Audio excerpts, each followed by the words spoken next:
Seorang mantan anggota militer Kuwait, Abdul Aziz Al-Tiki, berhasil membuat peta 3D yang memperlihatkan Mekah pada tahun 600 Masehi, era Rasulullah masih hidup. Di masa itu Mekah adalah sebuah wilayah yang terisolasi di tengah gurun pasir pegunungan tandus kawasan Hijaz.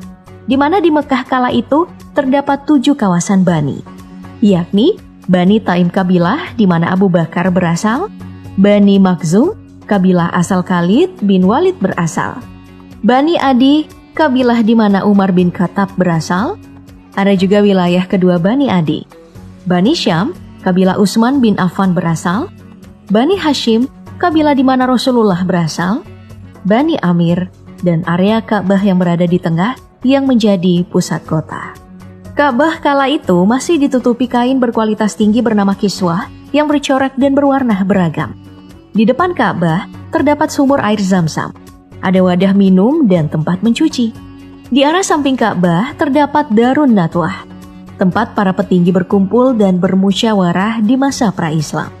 Melewati beberapa rumah orang-orang penting bagi Rasulullah, lalu melewati jalur memutar dekat bukit, terdapat rumah Abu Jahal, penentang papan atas dakwah Islam. Di bagian utara dekat bukit kecil, terdapat rumah Siti Khadijah, istri pertama Rasulullah. Goa paling dekat dari Mekah adalah Goa Hira, tempat Rasulullah menyendiri yang biasa berangkat dari arah rumah Siti Khadijah. Bisa dilihat di peta ini, kota Mekah di masa itu masihlah sebuah wilayah kecil yang terpencil. Dan di video 3D tadi, Mekah hanya diisi kawasan rumah perumahan, di mana penghuninya adalah kerabat, musuh yang menjadi kawan dari Rasulullah. Semua bangunan tingginya sama rata, tidak satupun yang lebih tinggi dari Ka'bah, kecuali bukit dan pegunungan yang mengelilingi pemukiman. Di masa ketika Muhammad telah diangkat menjadi nabi dan rasul, Ka'bah diperbaiki dan begini penampakannya. Bagian sumur air Zam-Zam telah ditutupi dengan pembatas yang dimaksudkan untuk menjaganya dari hal-hal yang tidak diinginkan. Juga telah ada pagar yang mengelilingi Ka'bahnya pada tahun 700 Masehi, yang kemudian semakin bundar pada tahun 1200 Masehi. Tahun 1400 Masehi, penutup Ka'bah diperbaiki yang makin sempurna pada tahun 1500 Masehi.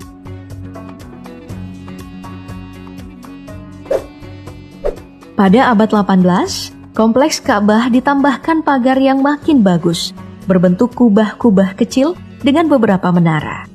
Abad ke-19, semuanya makin rapi dan perumahan bertambah di sekelilingnya. Menunaikan haji atau berziarah ke Mekah awalnya adalah perjalanan mengenai hidup dan mati. Panjangnya jalur dengan moda transportasi yang sederhana kadang membuat peziarah kesulitan. Belum lagi ancaman berhadapan dengan suku nomaden setempat. Hingga akhirnya terusan Suez dibuka dan kapal uap dan kereta api eksis pada paruh kedua abad ke-19. Perkembangan teknologi, transportasi, dan banyaknya dibuka jalur perjalanan, pendatang ke kota Mekah makin menjamur, membuat Mekah kian berbenah. Tahun 1910, pemukiman di sekitar Ka'bah makin padat saja. Kedatangan jemaah haji dari luar semenanjung Arab terhitung makin banyak pada tahun 1930, membuat Ka'bah makin ramai oleh orang-orang. Tiap tahun makin bertambah, membuat pemerintah Arab Saudi memutar otak untuk memudahkan para pengunjung dan jamaah. Dana didapatkan dari penerapan pajak untuk peziarah yang sebenarnya telah dipungut sejak tahun 900-an Masehi. Di masa kejayaan Ottoman, Kesultanan raksasa itu turut membangun beberapa pembangunan tempat inap peziarah yang semakin mempersempit lahan gurun pasirnya menjadi rumah-rumah yang berdempetan. Perjalanan peziarah Mekah ini pun meninggalkan jejak perdagangan yang unik. Tawaran jajanan, fasilitas inap, jasa angkutan, dan kebutuhan lainnya terus berinovasi. Dari tenan-tenan sederhana menjadi toko-toko serbaguna. Perputaran uang dari jejak peziarah ini membawa keuntungan tersendiri bagi Mekah dan Arab Saudi, membuat pemerintah semakin fokus pada pembangunan kota Mekah. Sebagai informasi, mobil pertama yang masuk ke Jazirah Arab itu adalah yang melintasi Mekah, dibawa oleh Syarif Aun Al-Rafiq, penguasa Makkah dari tahun 1882 hingga 1905. Ini menandakan bahwa Mekah adalah wilayah pertama yang berkembang di Jazirah Arab. Sebenarnya, pemugaran besar-besaran dilakukan juga setelah serangan banjir yang terjadi pada tahun 1941. Di apit bukit dan tanahnya tidak dapat menyerap air, Mekah memang selalu dilanda banjir besar. Sejak tahun 1950-an, berkat pengaruh Wahabisme, banyak bangunan bersejarah yang dihancurkan. Bukan hanya bangunan yang akan memancing kesyirikan, tapi juga bangunan yang erat kaitannya dengan Nabi Muhammad. Pada 21 April 1925, pemakaman Jannatul Baqi, tempat keluarga Nabi Muhammad dimakamkan, dihancurkan oleh Raja Abdul Aziz bin Saud. Di situ terbaring Safiyah atau bibi Rasulullah, Ibrahim, putra baginda Nabi, putra Umar bin Khattab, dan ibu Ali bin Abi Thalib, Fatimah binti Asad.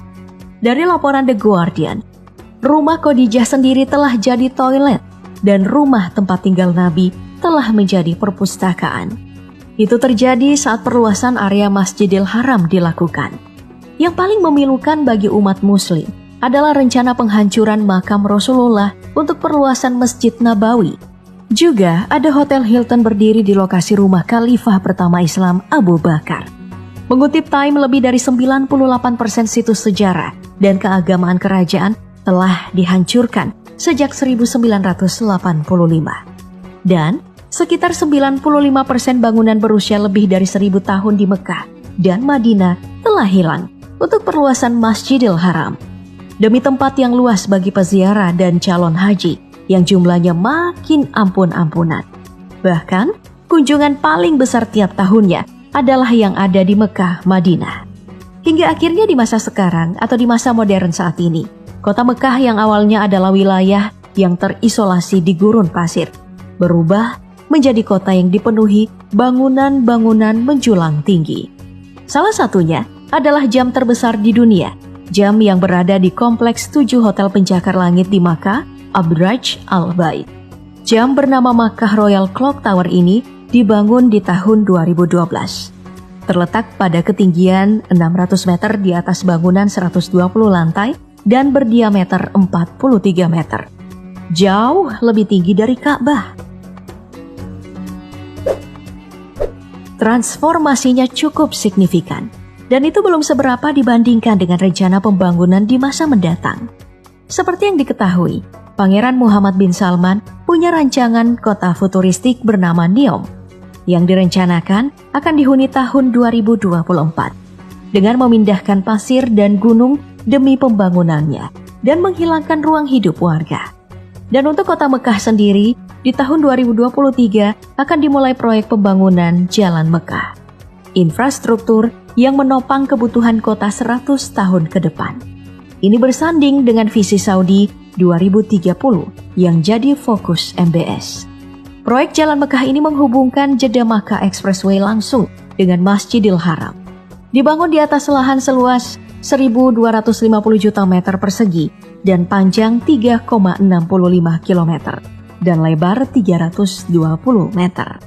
Menggusur 6 wilayah pemukiman, proyek ini terdiri dari 112 menara hotel berkapasitas 40.000 kamar, 82 menara perumahan, stasiun kereta api terbesar di Timur Tengah pada kedalaman 40 meter, jalan utama sepanjang 3,5 km membentang dari Siring hingga Jabal Omar, yang akan dibuka di tahun 2023. Dan masih banyak lagi fasilitas lainnya. Semua demi target 30 juta jamaah umroh per tahun 2030. Pembangunan memang mengerikan.